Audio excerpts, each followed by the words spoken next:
Okay, let's have a sample problem. Refer to figure 12.14a, which shows a line load surcharge. Given h is equal to 6 meters, you have a 0.25 and q is 3 kilonewton per meter. We are going to calculate the variation of the lateral stress sigma on the retaining structure at z equal to 1, 2, 3, 4, 5, and 6 meters. So for this example, the figure that you're referring is basically this is 12.14a, so this is the figure for our given example. So that is a problem wherein you have a retaining wall and there is a line load on the backfill. So what would be the lateral stress on the retaining wall? So basically, for that one, since we are given with A, which is 0.25, and based on our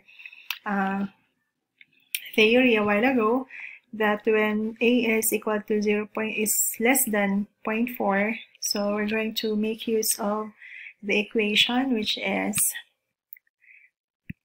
this equation. So for A is less than or equal to 0.4, your stress on the retaining wall due to the line load is equal to this formula or equation.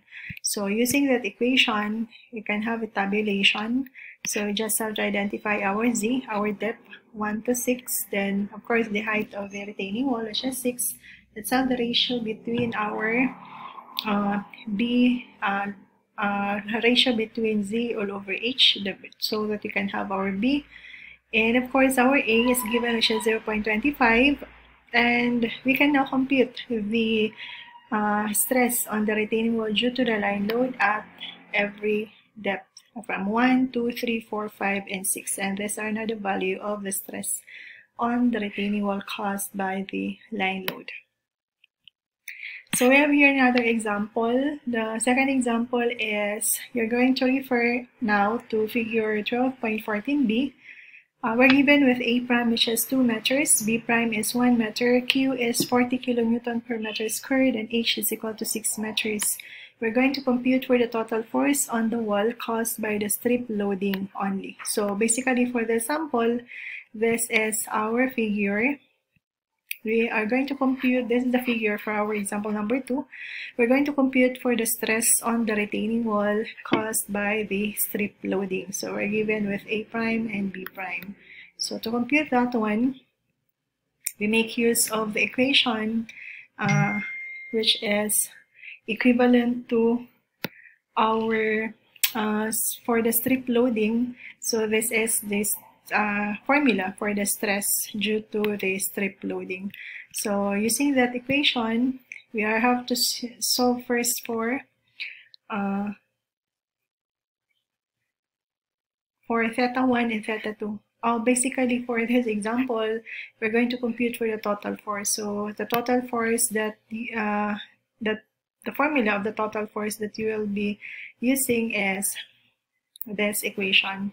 So for this equation, you're going to identify theta 1 and theta 2 using this formula. So if you're going to substitute the given values, we got the value of 9.46 degrees and 26.57 degrees for theta 1 and theta 2. And we simply have to substitute to our equation, and it gives us 45.63 kilonewton per meter.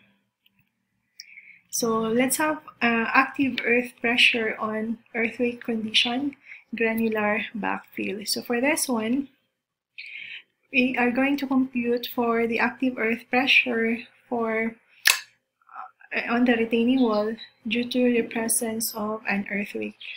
So of course, the backfill is a granular soil. So for this one, if that is a granular soil, C prime is equal to 0. So basically for this condition, since there is an earthquake condition, this is the figure for our retaining wall. Of course, the retaining wall, and you have an inclined backfill, an angle of alpha with respect to the horizontal. Our backfill is in inclined position, which is equivalent, which is having an angle of beta with respect to the horizontal. So we have our soil failure. This is the wedge of our soil failure. And in our previous discussion, during normal condition, we only have the presence, the forces that will be acting are, of course, the weight, the active pressure, the total force rather. You have the resultant of the normal force and the friction.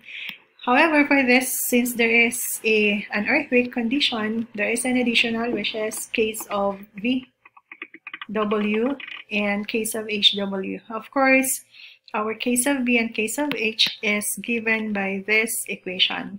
So this is the case of H and case of V. Case of V is defined by this equation.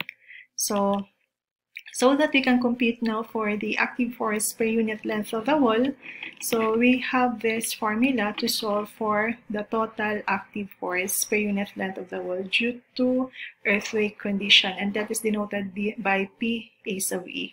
And of course, we have case of AE, which is our active pressure coefficient due to earthquake condition, and the formula to that is this one. And we have the presence of theta prime, so theta prime can be solved using this expression. And we have to take note that if there is no, of course, if there is no earthquake condition, our case of H and case of V will be 0, and theta prime is also 0, and our coefficient, coefficient case of AE will be equal to case of A. So for the value for case of AE, for the coefficient of active pressure due to earthquake condition can be obtained from table 12.8 for beta, which is equal to 90 degrees, and case of V is equal to 0. So that we can compute for this one, to compute for the magnitude of the total force due to earthquake condition, you have this formula. And you can have the value for B prime and alpha prime using this expression. So for the computation for you have to take note that the equation that was presented was a Mono-Nobi-Okabe solution. So unlike the case in the previous figure, which is in 12.12a, the resultant earth pressure is in this situation was calculated by an equation which does not act at a distance of h all over 3 from the bottom of the wall. So if the following procedure may be used to obtain the location of the resultant force. So if we're going to, of course, we have computed now we have obtained now the formula for the total force due to earthquake condition, and to get the location of the resultant force P A sub E, we have here the steps that you're going to follow. First, of course, calculate your P A sub E. You have the equation presented, calculate our P sub A, our active total force, and then you have to calculate the difference or the change in P sub AE. And you're going to assume that our P sub A, this one is our P sub A, is acting at h all over 3 from the bottom of the wall. And we have also to assume that our change in P sub AE is acting at 0.6 h from the bottom of the wall.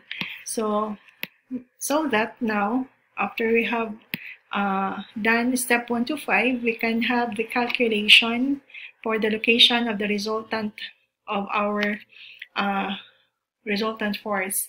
So using this equation, you can have Z bar is equal to this formula. This is now the formula to compute for the location of our resultant P sub AE.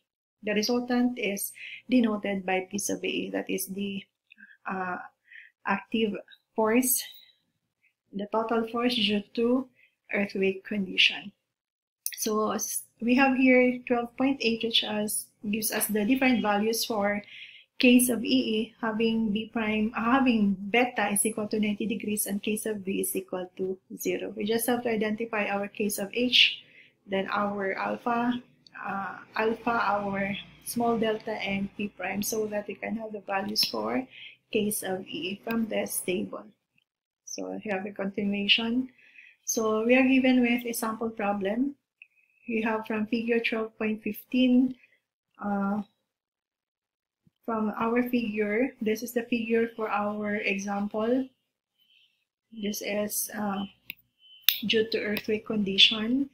So we are given with H, height of the retaining wall, 10 feet, beta is 85 degrees. Of course, this is the angle of inclination of the back face that it makes with the horizontal. Your alpha is the angle of the, beta is the angle of inclination of the back face of the retaining wall. It makes with which makes with the horizontal. Alpha is the angle of the backfill, which makes with the horizontal. And case of B is equal to 0. Case of H is equal to 3. For the backfill, wherein our phi prime is equal to 35 degrees and gamma is equivalent to 105 and delta is 17.5 degrees. You're going to determine our pace of AE, which is the total force due to the earthquake condition, and the location of our resultant force, piece of AE, from the bottom of the wall. So basically, you have to obtain first our some parameters. You have theta prime, get the value for beta prime, alpha prime, and the ratio between delta prime and phi prime. Once you have obtained that one, we can have the value for our case of A using our table that was presented a while ago. So you can have the value for case of A, and that is approximately 0.642. Once you have obtained that one, you can now compute for piece of AE. So using the equation, you simply have to substitute the given values, and you obtain now, which is 3,155.6 pounds per feet. And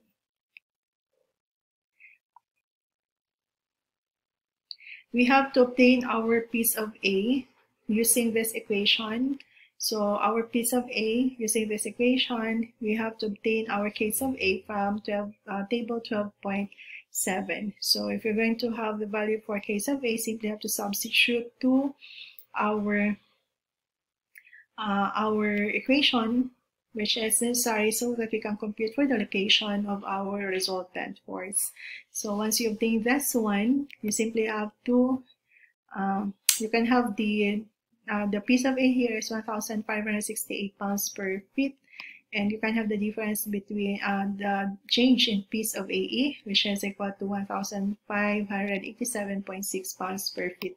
And you can now compute for the location of the resultant force. You simply have to make use of our equation and simply substitute the given values that we have computed, and that gives us 4.67 feet.